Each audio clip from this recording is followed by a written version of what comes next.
अस्सलामुअलैकुम class 5 unit 1 little brothers hair cut छोटे भाई की हजामत। Today we are going to do words sentences. आपने अपनी रफ शीट लूज शीट को लेना है और उसके ऊपर आपने प्लान कर लेने अपने वर्ड सेंटेंसेस। पहले हम इन्हें डिस्कस कर लेते हैं जैसे हम बोर्ड पे वर्ड सेंटेंसेस को डिस्कस किया करते थे। लिटिल ब्रदर्स हेयर कट और क्वेश्चन है हमारा लाइन के अंदर हमने लिखना है, मार्जिन लाइन के अंदर मेक सेंटेंसेस।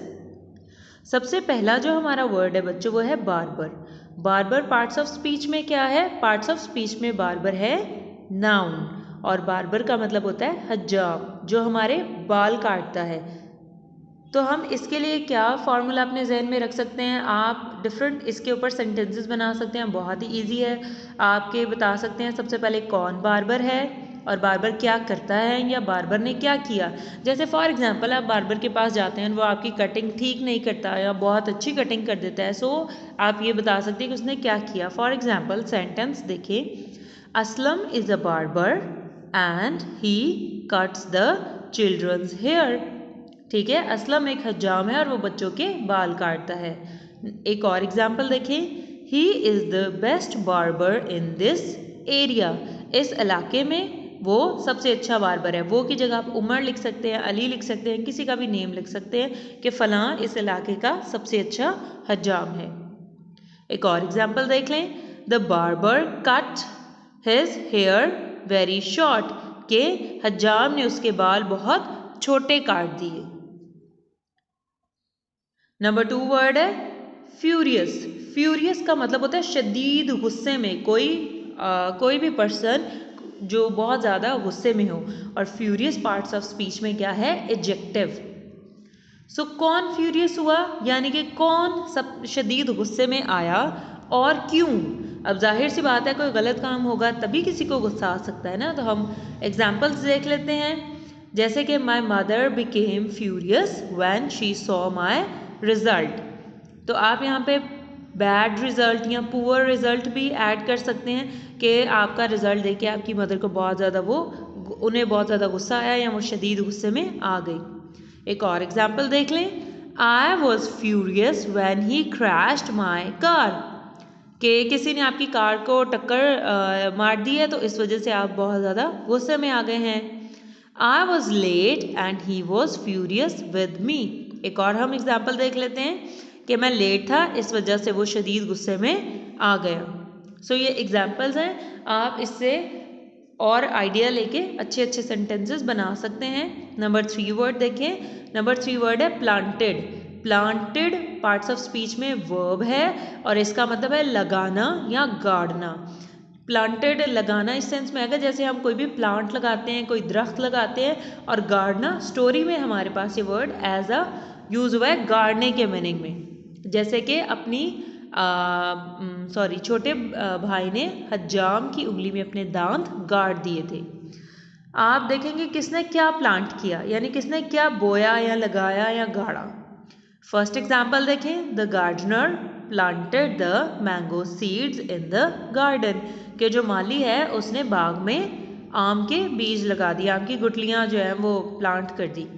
आगे देखें, we dug a hole and planted the tree, हमने एक गड्ढा खोदा या ज़मीन खोदी और उसमें एक दरख्त लगा दिया। ठीक है, वी, या फिर ये देखिए स्लैश लगा के मैंने लिखा है Umar, we planted a tree, या फिर उमर प्लांटेड अ ट्री। यहाँ पे कोई भी आप नाउन चेंज कर सकते हैं कि फलां ने दरख्त लगाया। Number 4 is tumbling. Tumbling mean नीचे गिरना। अब देखें कौन टम्बल्ड हुआ और क्यों हुआ, यानी कौन नीचे गिरा या कैसे गिरा। एग्जाम्पल देखें, सारा pushed Ali and he was tumbling on the road, कि सारा ने अली को धक्का दिया और वो रोड पर गिर गया। ठीक है, आगे देखें, a few stones came tumbling down the Cliff, कुछ पत्थर जो हैं वो क्लिफ से यानी चट्टान से नीचे की तरफ आ रहे थे। Another set of walls comes tumbling down. Another set of walls यानी दीवारों का एक और सेट, जैसे कि आप कोई घर गिरा रहे हों तो फिर दीवारें गिरा दी जाती है ना, तो वो टम्बलिंग डाउन हो रही है, नीचे की तरफ गिर रही हैं। Number 5 is jolly. जॉली का मतलब है खुश मिजाज, कोई जिंदा दिल खुशबाश आदमी हो और पार्ट्स ऑफ स्पीच में जॉली एडजेक्टिव है। अब देखें कौन जॉली है और क्या करता है। एग्जाम्पल देखें, जैसे अदील इज़ वेरी जॉली, कि कौन जॉली है, हमने कह दिया Adeel is very jolly as he always cracks the jokes, कि वो हमेशा क्या करता है, चुटकुले छोड़ता है, लतीफ़े चुटकुले। आगे अगली एग्जाम्पल देखें, everybody was in a very relaxed and jolly mood, कि हर कोई बहुत पुरसुकून और खुश मिजाज था या अच्छे मूड में था, खुशबाश मूड में था। नंबर 6 इज पोक। पोक का मतलब है चबोना, जैसे छोटे भाई ने उसे फिंगर पोक की थी, उंगली चबोई थी आइसक्रीम की तरफ इशारा करने के लिए। सो हम जब किसी को बुलाते हैं तो हम उसकी तरफ इशारा करते हैं, मतलब उसको हाथ से टच करते हैं, तो वो होता है पोक, पोक करना। लेकिन ये थोड़ा सा बच्चों नेगेटिव मीनिंग में भी इसको हम देखते हैं। पोक जो है ना वो नॉर्मली नेगेटिव चीज़ है, इसलिए इसको मना करते हैं और इस बात पर गुस्सा भी आता है। कैसे आता है वो एग्जाम्पल देखें, जैसे हम कहें don't pock your nose in my affairs, कि तुम मेरे मामलात में, जैसे कहते हैं ना, मेरे मामलात में टांग मत अड़ाओ, ठीक है। आई गेव डैड अ पोक टू वेक हिम अप, कि मैंने डैड को उठाने के लिए पोक किया, यानी अपनी उंगली उन्हें चबोई। आगे देखें, number 7 is glugged. Glugged parts of speech में वर्ब है। ग्लग्ड का मतलब होता है बह जाना, गुड़गुड़ की आवाज़ निकाल के, जैसे शैम्पू या शैम्पू की बॉटल में से या लोशन की बॉटल जब हमने निकालना होता है, अगर वो थोड़ा सा रह गया अक्सर, तो वो निकलते हुए बहते हुए गुड़गुड़ की आवाज़ निकालता है, तो इस मीनिंग में ये आता है। आप इसका सेंटेंस बना सकते हैं, क्या ग्लग्ड हुआ, यानी क्या चीज़ जो है वो आपकी बह गई गुड़गुड़ की आवाज़ के साथ, या कहाँ हुई, फर्श पर, बेड पर, किसी चीज़ पर, कहाँ पर। सो एग्जाम्पल देखें, all shampoo bottles glugged on the floor, के शैम्पू की जो सारी बोतलें हैं वो कहाँ पे ग्लग्ड हुई, कहाँ गुड़गुड़ की आवाज़ निकाल कर बह गई, फर्श पर।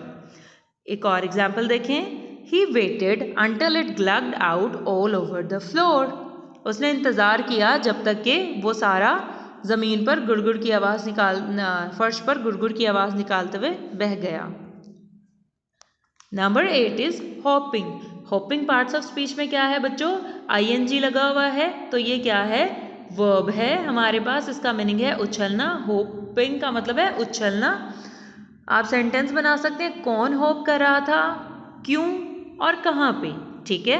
आपके पास आ सकता है डिफरेंट इसका सेंटेंसेस बन सकते हैं। पहली एग्जांपल देखें, the frog is hopping into the well, कि मेंढक जो है वो कहाँ उछल रहा है, कहाँ कूद रहा है या फुदक रहा है, कुएं में। अगली एग्जांपल देखें, the monkey is hoping on the trees, जो बंदर है वो कहाँ पे होप कर रहा है, दरख्तों में।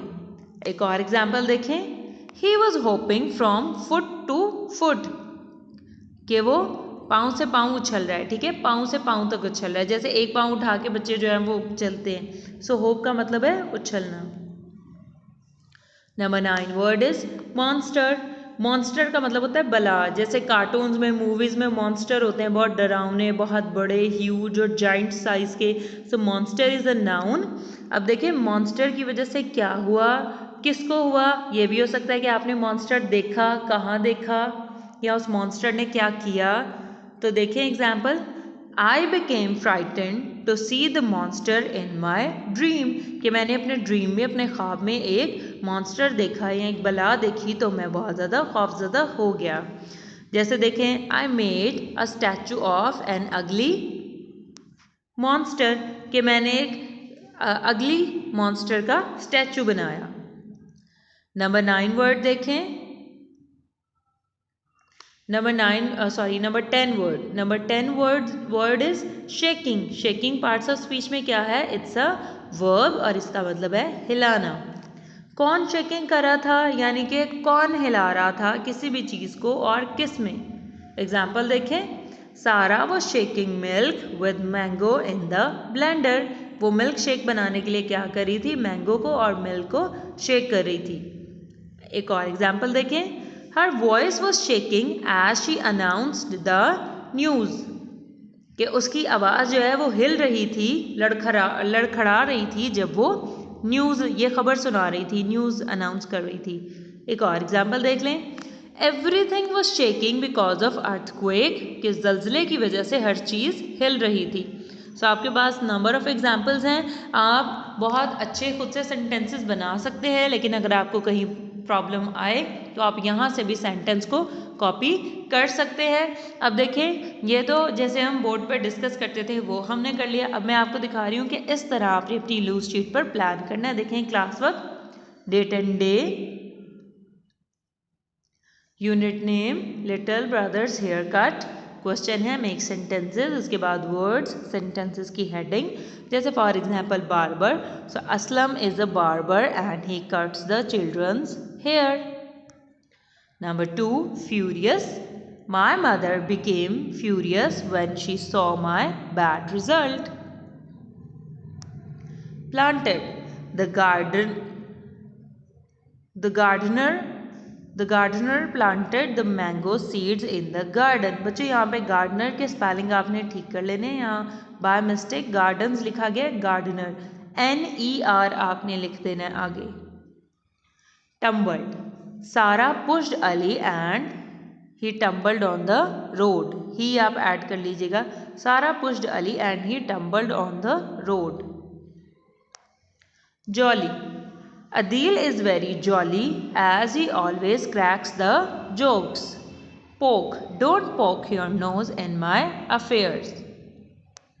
Glugged, all shampoo bottles glugged on the floor. Hopping, the frog is hopping into the well. Monster, I became frightened to see the monster in my dream. Shaking, Sarah was shaking milk with mango in the blender। इनको बच्चों आपने अपनी sheet पर लिख लेना है और याद भी कर लेना है। आज के लिए इतना ही, अल्लाह हाफिज़।